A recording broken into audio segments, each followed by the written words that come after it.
Michigan's news leader is bringing you a new series called Unsolved.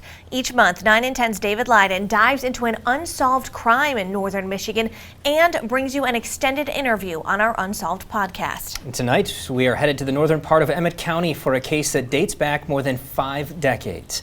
David Leiden brings us Unsolved, the Robison family murders. To this day, it amazes people, and it's a mystery to them. When you first get to Good Hart, it's hard not to notice just how peaceful it is. It's likely what drew the Robison family to this area to escape the hustle and bustle of life in southeast Michigan.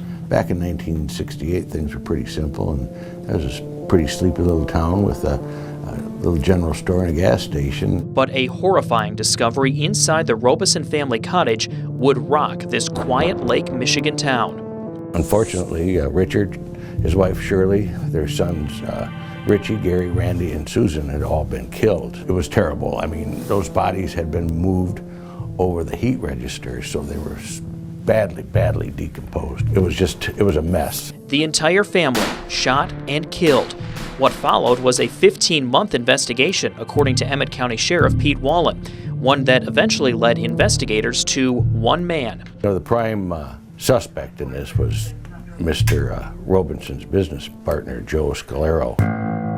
Mr. Robison had gotten a phone call from his secretary about money's missing from the account.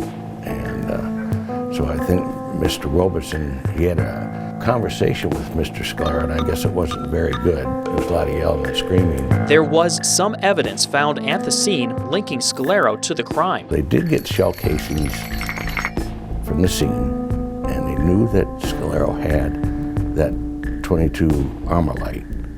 And they went to the firing range where he used to shoot it, found 4 shell casings, and they exactly matched the shell casings at the scene. Marty Link is the author of the book When Evil Came to Good Hart.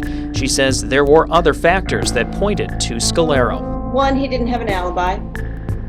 Not only did he not have an alibi, he lied about his alibi. He said he was one place, and it turned out he was at that place on a different day. He had money troubles. He was an excellent marksman. But even with what seemed like mounting evidence, prosecutors in Emmet County were reluctant to issue charges. Then L. Brooks Patterson, who was the Oakland County prosecutor at the time, took a look at the case. He was going to issue charges on Scalero. When Scalero caught wind of this, he committed suicide.